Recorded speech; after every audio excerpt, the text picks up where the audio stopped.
오늘 주시는 하나님의 말씀은 에베소서 2장 1절부터 10절까지의 말씀입니다. 자신 줄로 알고 말씀을 한 절씩 교독해서 보도록 하겠습니다. 그는 허물과 죄로 죽었던 너희를 살리셨도다.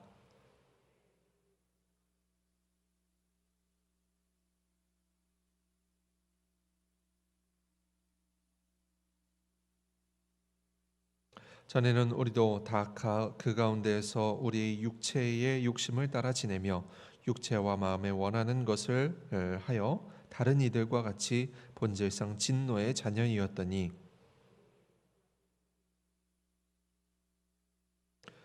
허물로 죽은 우리를 그리스도와 함께 살리셨고 너희는 은혜로 구원을 받은 것이라.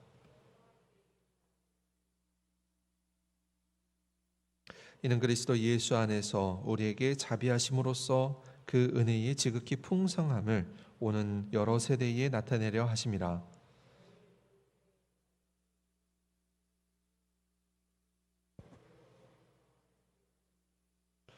행위에서 난 것이 아니니 이는 누구든지 자랑하지 못하게 함이라. 우리는 그가 만드신 바라 그리스도 예수 안에서 선한 일을 위하여 지으심을 받은 자니 이 일은 하나님이 전에 예비하사 우리로 그 가운데서 행하게 하려 하심이라. 아멘. 저는 이제 어렸을 때 가정이 뭐 부유하게 살지는 않았습니다. 그렇지만 행복하지 않았다라고 느끼는 적은 사실 없었던 것 같습니다. 그 이유 중에 하나가 부모님께서 늘 집에 계셨기 때문이다라고 생각을 하는데요. 제가 또 목회자의 아들로 집이 교회고 교회가 집 바로 옆에 붙어서 살았거든요. 네. 그러다 보니까 저희 아버지께서도 사실 출타하시는 날보다 댁에 계실 때가 훨씬 많으셨어요. 그래서 뭐 거의 출퇴근 없이 이렇게 지내셨고 거의 뭐 교회 일들을 하셔도 댁에서 이렇게 하시는 경우가 더 많았고요. 또 이제 어떤 활동을 하여도 그 기간이 이제 따로 활동을 하셔도 기간이 길지 않거나 아니면은 저희가 충분히 양해할 수 있는 그런 일정들이거나 또 대부분은 이제 학교에 나가 있는 그런 일정 가운데 소화를 하시고 그 외의 시간에는 항상 저녁에 댁에 계시거나 또 이렇게 같이 움직이거나 이렇게 했습니다. 그러다 보니까 부모님 이제 아래 영향력 아래 있다 보면 이제 모나거나 삐뚤은 게 많이 없어지는 것 같아요. 그 영향을 많이 받게 되고 또 사랑을 계속해서 받으면서 이제 관심을 받으면서 자라게 되는 것 같죠. 그래서 부모님이 함께 계셔서 가장 제가 좋았던 점이다라고 한다면 어디를 가든지 무엇을 하든지 부모님이 함께 하니까 제가 새로운 것을 무언가를 해보는 것에 있어서 두려움이 없었다라는 것 같아요. 예를 들면 뭐 어디 새로운 이제 활동, 액티비티를 하더라도 부모님이 항상 함께 이제 데려가고 같이 활동을 하니까 뭐 어려서도 그렇지만 커서도 그런 새로운 활동을 도전하는 것에 있어서 그렇게 부담 이제 꺼리거나 이렇게 기피하는 일들은 없었다라는 그런 생각이 듭니다. 이제 제가 이야기하고자 하는 것은 안정감이 부모님과 함께 있을 때 가장 컸다라는 그런 기억이었던 것이죠. 그래서 항상 부모님께서 무언가 먼저 시도하시거나 알려주시거나 뭐 어디 유적을 가든 어디 뭐 이제 역사가 있는 곳을 가든 한번 자세히 이제 설명을 하시거나 알려주시면 그 이제 활동에 대해서 더 자세하게 또 깊이 관심을 갖게 되는 것이죠. 그러다 보니까 이제 자연스러운 일들로 그런 것들을 받아들였던 것 같습니다. 그래서 물론 처음부터 그렇게 제가 생각을 했던 것은 아니고 최근 들어서 그런 생각을 좀 해보게 됐어요. 왜냐하면 또 저희 제 딸을 보면서 저희 가정의 이제 딸을 보면서 예전엔 그랬구나 이런 생각을 해보게 되었던 것입니다. 저희 딸도 새로운 것을 굉장히 낯설어합니다. 그래서 새로운 장소 또 새로운 사람들 이런 만남에 대해서 굉장히 어색해하고 또 불편해하는 그런 이제 감정들이 있는데 물론 어린 아이들이라면 당연히 그렇겠죠. 그런데 저도 이제 쉬는 날 가족과 함께 활동을 하다 보면 부모와 함께하는 이 저희 이제 딸이 굉장히 안정감을 느끼고 뭔가 새로 시도하는 것에 있어서 도전적으로 한다라는 것을 생각해 보게 됐습니다. 특별히 뭐 제가 그렇게 봤던 모습뿐만이 아니라 계속 옆에서 지켜보고 이렇게 돌보고 있는 저희 아내가 이런 얘기를 하더라고요. 우리 딸이 엄마 아빠랑 있을 때, 다 있을 때 안정감을 많이 느끼는 것 같다라는 그런 이야기를 하는 것을 들으면서 우리가 누구 안에 있느냐, 누구와 함께 있느냐, 누구와 동행하고 있느냐라는 그런 것에 대해서 이제 생각을 해보게 됐습니다. 그 말대로라면 자녀들이 심리적 안정감을 얻기 위해서는 부모님 아래에 있구나, 내가 보호를 받고 있구나, 부모님의 보호를 받고 있구나, 부모님의 사랑을 받고 있구나, 부모님이 날 편안하게 해주시는구나 라는 그런 감정들을 느낌을 받아야 가능하다는 거죠. 단순히 어떤 이런 조건뿐만이 아니라 여러 가지 조건들에 의해서, 환경들에 의해서 영향을 받겠지만 우리가 안정감을 느끼기 위해서 소속감을 찾기도 하는 것처럼 누구 안에 거한다는 사실이 우리에게 어떤 식으로든 영향을 끼친다라는 것은 자명한 사실인 것 같습니다. 이런 생각을 하면서 우리 교회와 성도님들도 우리가 참된 평화와 안식을 누렸으면 좋겠는데, 특별히 이 어려운 시기 가운데에 얼마나 불안하고 또 우리가 마음이 이제 어려운 그런 시기를 보내고 있지 않습니까? 이 어려운 시기 가운데에 주님 안에서 우리가 평화와 안식을 어떻게 하면 누릴 수 있을까 하는 그런 바람이 생겼습니다. 또 최근에 그런 마음을 또 생각하면서 우리가 옥중서신 이제 광고도 드렸지만 천독운동, 옥중서신 천독운동을 진행을 하고 있지 않습니까? 그러다 보니까 에베소서 말씀을 또 이렇게 읽어보면서 오늘 본문 말씀을 포함해서 에베소서를 읽어가면서 바울이 쓴 편지, 사도 바울이 쓴 편지가 이런 마음에 부합한다라는 생각을 해보게 되었습니다. 오늘 제목처럼 에베소서 안에서 바울은 그리스도 안에서, 그리스도 예수 안에서라는 표현을 통해서 교회와 성도들에게 이런 위로와 권면을 하고 있다는 것을 우리가 볼 수가 있습니다.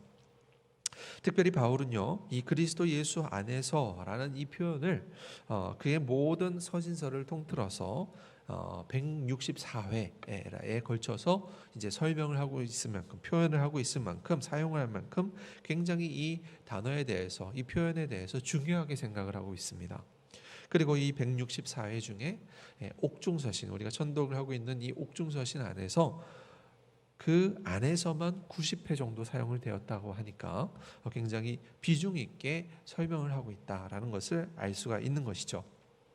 그리고 이 오늘 본문을 포함하는 에베소서에서는 무려 30회, 약 30회 정도의 이 그리스도 안에서라는 표현을 사용하면서 우리가 그리스도 안에 거해야 한다라는 것을 계속해서 강조하고 있다는 것을 볼 수가 있습니다. 이렇게 강조하고 있는 이 옥중서신 에베소서이지만 사실 바울의 상황은 그렇게 성도들이나 교회에서나 안심할 수 있는 상황은 아니었다라는 것을 우리가 잘 알 수 있습니다.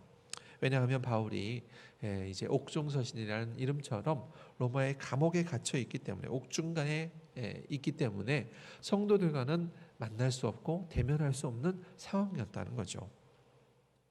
바울은 그런 상황을 극복하는 지혜를 바로 이 옥중서신 안에서 발휘하고 있는데, 바로 성도들이 그리스도께서 우리와 함께 하신다라는 사실을 깨닫게 도와주어서 바울과 만날 수는 없어도 바울과 만나면 물론 더 마음이 안심이 되고 또 위로도 얻고 평안도 얻고 말씀을 들으면서 힘을 얻겠지만 그렇게 할 수 없는 상황이기 때문에 여러 핍박과 환난 중에 있는 그 성도들의 상황 가운데에서 그들이 주님 안에 있으면 괜찮다, 주님 안에 있으면 그것이 그것으로 된 것이다라는 이 바울의 말, 그것을 바울은 전달하고 싶었던 것이죠.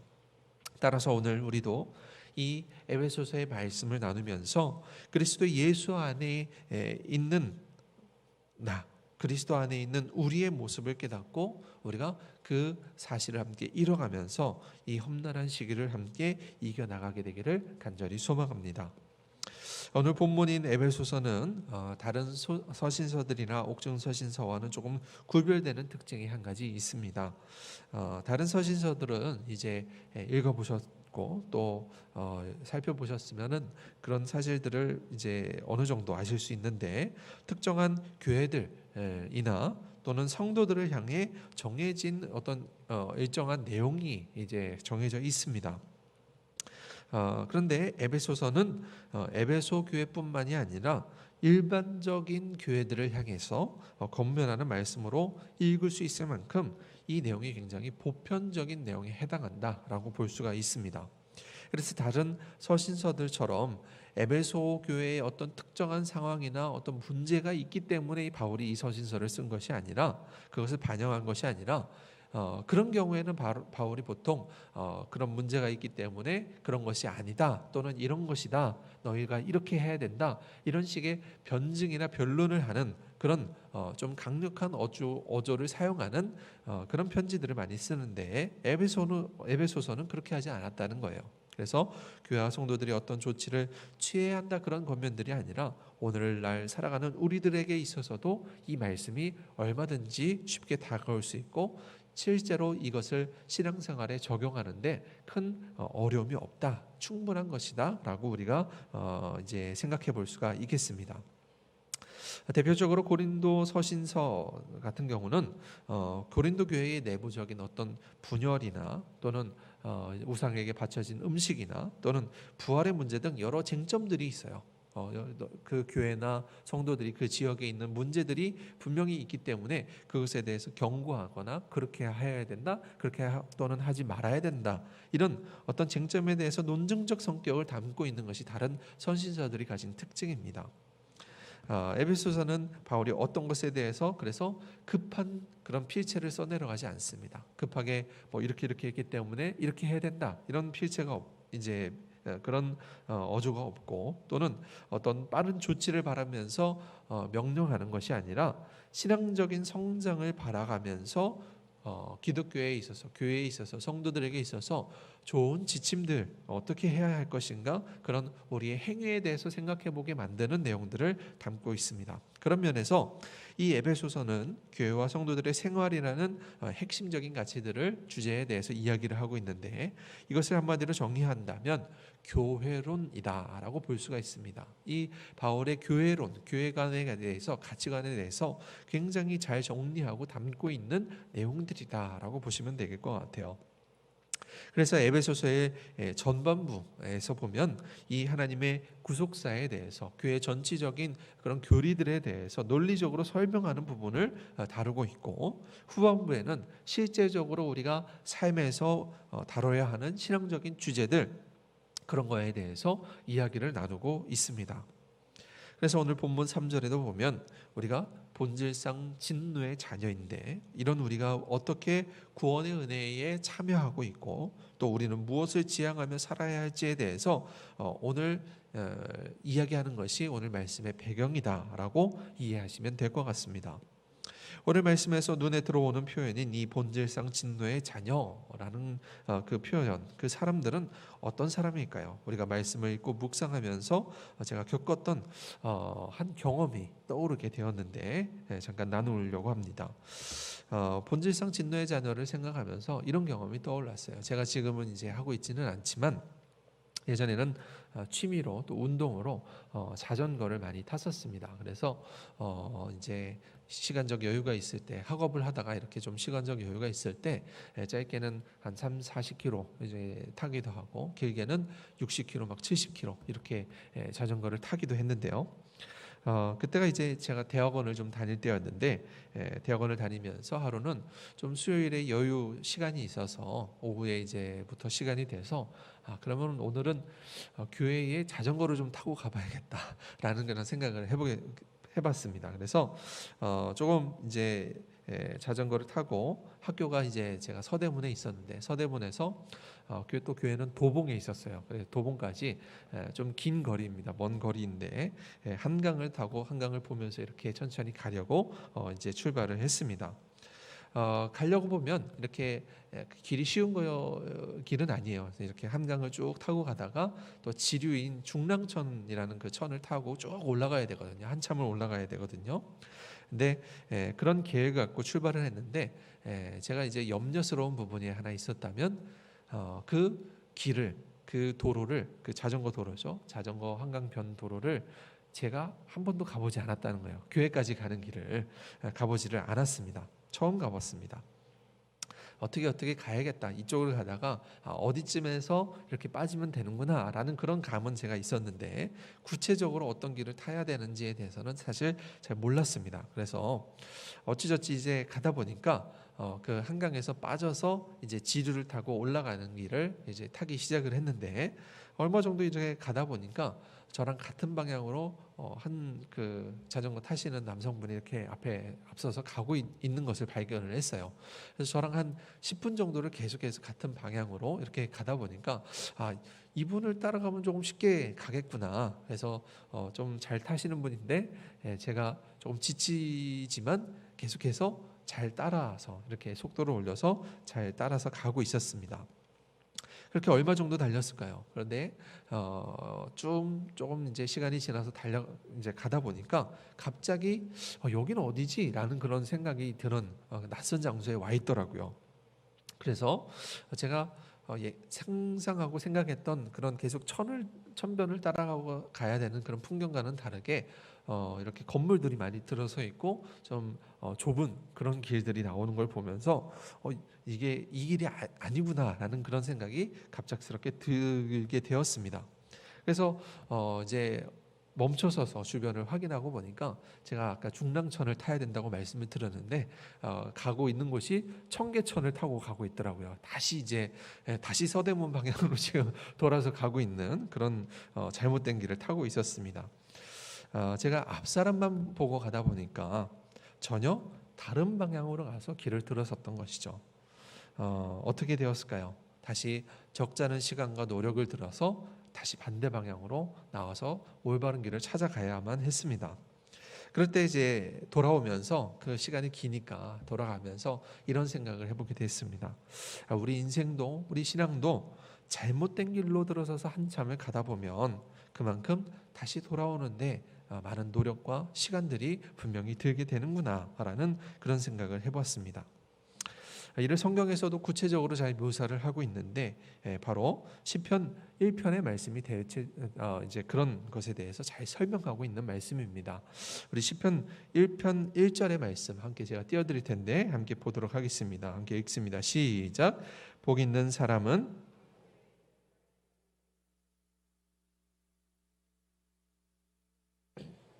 아니하고, 아멘. 여기서 얘기하는 복 있는 사람, 의롭게 살려고 하는 사람, 이런 사람이 한 사람이 있다고 한번 생각을 해보겠습니다.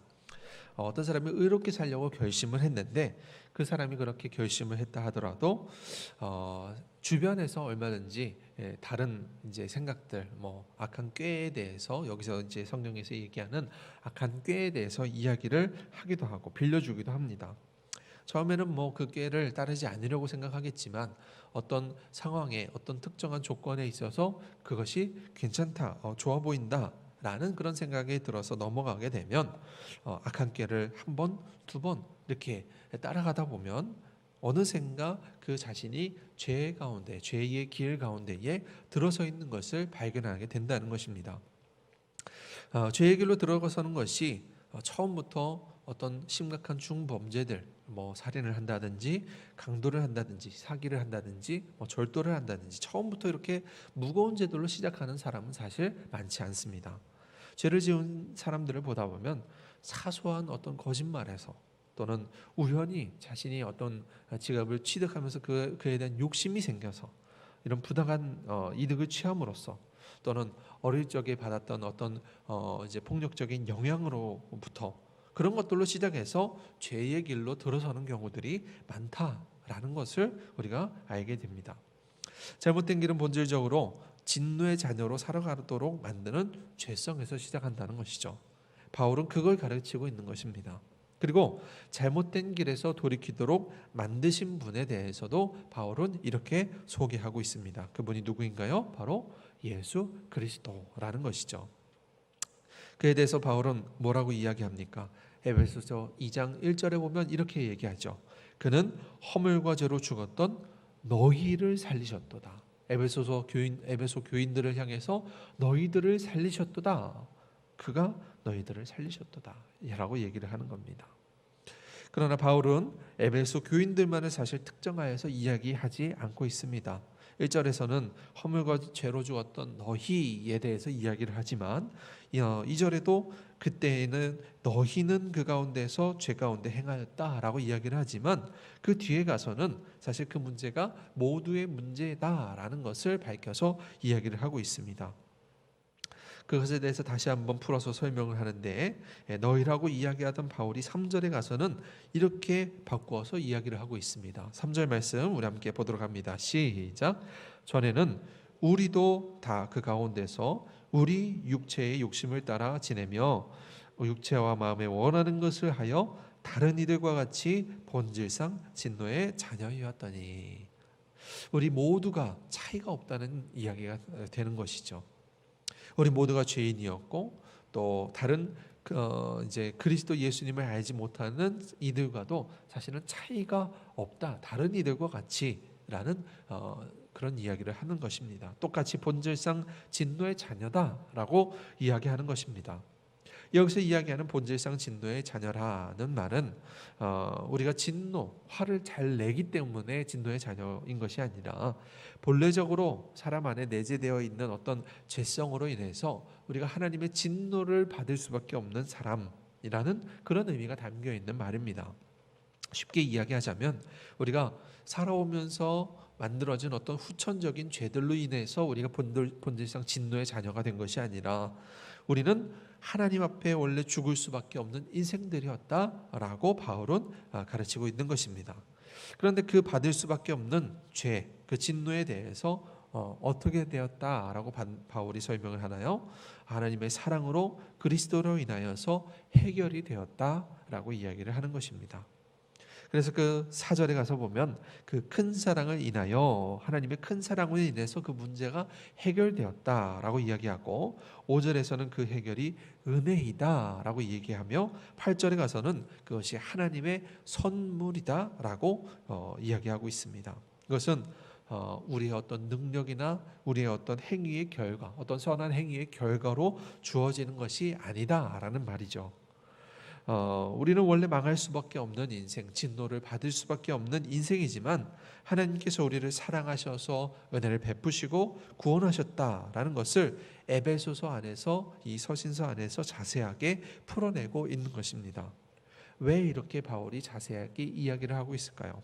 우리도 이미 잘 아는 내용이지만 사도 바울이 이렇게 세세하게 가르치고 이야기하는 이유가 이것입니다. 그 목적은 바울은 이렇게 밝히고 있습니다. 우리 에베소서 2장 7절 말씀과 10절 말씀을 연달아서 보도록 하겠습니다. 함께 읽습니다. 시작. 이는 그리스도 예수 안에서 우리에게 자비하심으로써 그 은혜의 지극히 풍성함을 오는 여러 세대에 나타내려 하심이라. 10절입니다. 우리는 그가 만드신 바라 그리스도 예수 안에서 선한 일을 위하여 지으심을 받은 자니 하려 하심이니라. 아멘. 사도 바울은요, 우리가 그 은혜를 기억하고 함께 그리스도 예수 안에 거해야 된다라고 강조를 계속해서 하고 있습니다. 그래서 우리를 통하여서 그리스도의 구원의 역사, 그것이 선포되고 알려질 수 있도록 그 선한 일을 위해서 지음을 받았다라고 이야기를 하고 있는 것입니다. 그 선한 일은 무엇인가요? 그리스도 안에 거하면서 그 이루어가야 할 그리스도인의 과제는 무엇일까요? 오늘 그에 대해서 세 가지로 정리하면서 말씀을 매듭을 지으려고 합니다. 첫 번째로는 우리는 그리스도의 부활과 연합해야 됩니다. 우리 에베소서 2장 5절의 말씀 함께 보도록 합니다. 시작. 허물로 죽은 우리를 그리스도와 함께 살리셨고. 네, 여기까지만 보면 될 것 같습니다. 바울은 먼저 우리는 그리스도와 함께 살아난 지체들이다라고 말씀을 하고 있습니다. 즉 우리가 그리스도 안에 있다는 것은 그리스도의 부활을 믿는 신앙에 우리가 부합해야 된다라고 이야기를 하는 것입니다. 그래서 이는 그리스도 안에서 구원받았다는 것을 내가 인정을 하고 나의 과거적 삶, 옛사람, 옛자를 청산하는 결단이 우리에게 필요하다라는 것을 지금 이야기하는 거예요. 더 나아가서 그리스도와 함께라고 지금 이제 설명을 하는데, 함께라는 말은 그리스도 안에 있을 때 이미 부활이 확정적으로 우리에게 주어졌다는 사실조차도 믿는 것을 말하는 것입니다. 쉽게 얘기하자면 우리는 그리스도께서 부활하셨기 때문에 2000년 전 과거의 부활로 말미암아서 우리도 이미 동일한 부활이 약속되어졌다는 것을 믿는다라는 것을 의미하는 것이죠. 이것은 어떤 불확실한 미래적인 약속과는 차원이 다른 문제입니다. 저도 이제 가끔 딸이 원하는 것들이 많이 있는데 그 원하는 것에 대해서 지금 해줄 수 없는 것들 또는 해주면 안 되는 것들에 대해서 그냥 이제 불확실한 약속, 나중에 하자, 내일 하자, 그냥 이런 식으로 얼버무리는 이야기를 가끔 할 때를 발견을 했습니다. 그래서 그런 어떤 불확실한 이야기를 하면 오히려 나중에 아빠에 대해서, 부모에 대해서 그 말에 대해서 잘 신뢰하지 않게 되지 않을까라는 생각을 해서 그런 표현을 최대한 줄이고 내가 지켜줄 수 있는 말, 또 약속해 줄 수 있는 말, 내가 줄 수 있는, 할 수 있는 계획, 이런 것들로 이야기하려고 노력을 많이 합니다.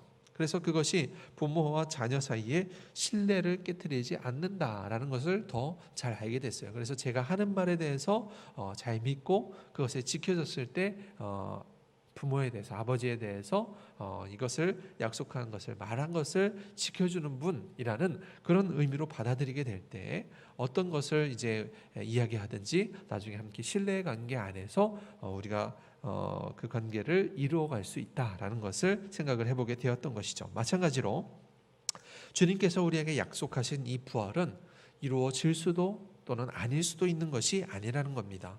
예수님께서 부활하셨기 때문에 우리는 반드시 부활합니다.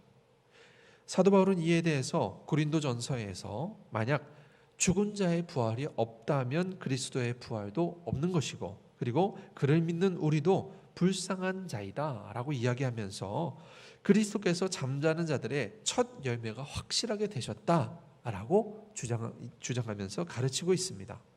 우리 또한 반드시 부활에 대한 약속이 우리에게 반드시 주어졌다라는 사실에 대해서 확신하고 그리스도 안에 거하는 삶, 그리스도와 함께 살리심을 받는 삶을 살아야 될 줄로 믿습니다.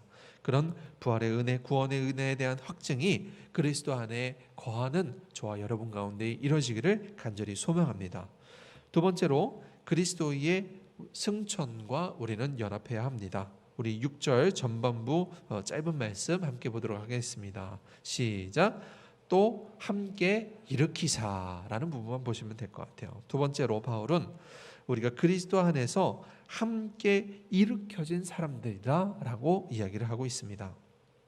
일으키사라는 말과 뒤에 또 이제 6절에 뒤에 보면 하늘에 앉히셨다라는 말이 있는데 이것을 연이어서 생각을 해봤을 때 단순히 일으키시다라는 말이 어떤 부활의 의미로서만 그치는 것이 아니라는 것을 알 수가 있습니다. 예수님은 부활 후에 하늘로 올라가셨죠. 승천하셨죠. 그래서 하늘에 오르사 하나님의 우편에 앉으셨다라는 사실을 우리가 생각을 해볼 때에 바울이 우리에게 두 번째로 강조한다는 것은 그리스도의 승천과 그 이후에 대한 복음적 삶에 대한 실천, 그것이 그리스도 안에서 이루어져야 된다라는 것을 우리에게 가르치고 있는 것이죠. 그리스도 안에서 복음을 전하는 삶은 우리가 현재의 삶에서 전도적 삶, 전도자적 삶을 살아야 된다는 것을 의미합니다. 그래서 우리는 단순히 복음을 듣고 믿기만 하면 되는 것이 아니라 믿고 따름으로 말미암아 복음을 전파하는, 복음을 전달하는 삶을 살아가야 되는데 이는 그리스도의 승천 이후의 제자들 사도적 삶에 부합하는 것이죠. 예수님의 명령에도 그리고 합당한 행위가 되는 것입니다. 예수님께서도 너희들이 이제 땅끝까지 이르러 복음을 전해야 된다라고 말씀하시지 않았습니까? 따라서 그리스도 안에서라는 말은 우리가 전도적 삶을 현재 실천에 대한 바울의 권면으로 받아들여야 될 필요가 있는 것입니다. 쉽게 이야기하자면 우리가 그리스도 안에 있다면 복음을 전하는 것이 당연하다는 의미입니다. 우리가 그 사명을 자꾸 잊어버려서는 안 될 거예요. 따라서 우리는 우리의 전도적 삶에 대해서 늘 고민하고 그에 대해서 동참하고 함께할 수 있도록 준비가 되어야 할 줄로 믿습니다. 세 번째로는 그리스도의 통치와 연합해야 합니다. 우리 6절 하반부의 말씀 중간에 함께 그리스도 예수 안에서부터 읽도록 하겠습니다. 시작. 그리스도 예수 안에서 함께 하늘에 앉히시니. 마지막으로 바울은 그리스도 안에서 하늘에 함께 앉혀진 삶에 대해서 생각하면서 살아가도록 권면을 하고 있습니다. 주님께서는 단순히 이 땅을 떠나시기 위해서 하늘로 승천하신 것이 아닙니다. 하나님의 우편에서 우리를 위한 중보자로서 또 우리의 거할 것을 예비하시는 주인으로서 장차 다시 이 땅에 오셔서 이 땅에 하나님의 나라를 임재를 이뤄가시는 왕으로서 올라가신 것이죠. 이를 간단히 정리하면 바울은 그리스도의 다스림에 대해서, 통치에 대해서 이야기를 하고 있는 것입니다.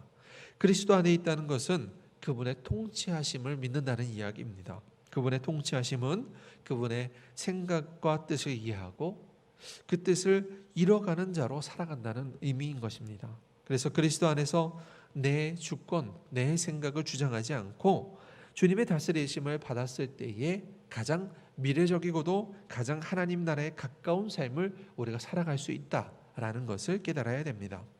그래서 주님의 통치를 인정하면 하나님께서 그 가운데에, 그 삶 가운데에 역사하신다라는 것을 우리가 직접 보게 될 줄로 믿습니다.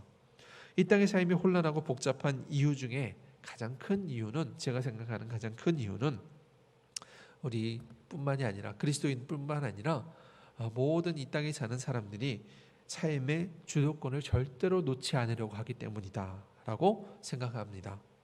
그래서 인간의 어떤 욕심들이나 자신이 생각하는 것들, 자신이 주장하는 것들에 대해서 그 삶의 주도권에 대해서 절대 놓지 않고 붙들고 그것을 자신의 마음대로 하려다 보니까 이 땅의 삶이 하나님의 통치 아래 이루어지기가 너무나 어렵다는 것이죠. 심지어 그리스도인들도 내 삶의 주도권은 주님께 내어드리지 않기 위해서 주님의 다스림을, 통치하심을 때로는 외면하는 경우들이 있다는 것입니다. 주님께서 다스리시면 잘못될까요? 그렇지 않습니다. 그거는 우리의 생각이죠. 나의 주도권이 없이, 나의 주권이 없이 나의 권리를 포기하면서 하나님 앞에 내 삶, 내 가정, 우리 교회, 우리 나라, 열방을 맡기면서 나아가면 반드시 그 안에서 하나님의 섭리와 역사하심이 일어나게 된다는 사실을 우리가 모두가 경험하게 되어야 될 줄로 믿습니다. 사랑하는 성도 여러분, 우리는 그리스도와 별개로 떨어져 살아가는 어떤 추종자들의 모임이 아닙니다.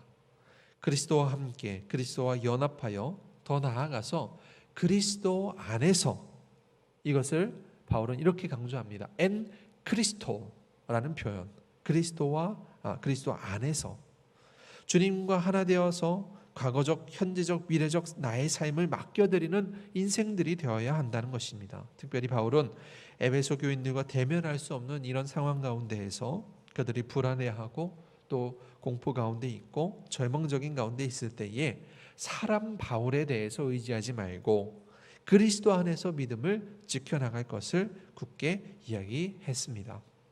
오늘도 우리도 여전히 비대면이 강조되는 이런 불안정한 코로나의 상황들을 지나고 있지만 정말 그 안에서, 그 상황 가운데에서 그리스도 안에 있다는 의미가 무엇인지, 그리스도와 함께 한다는 그 삶이 무엇인지, 그리스도와 연합하는 믿음의 행위가 무엇인지 우리가 함께 고민하면서 그리스도의 뜻, 주님과 대면하면서 믿음을 지켜나가는 신앙의 승리자들이 다 되시기를 주님의 이름으로 간절히 축원합니다. 기도하겠습니다.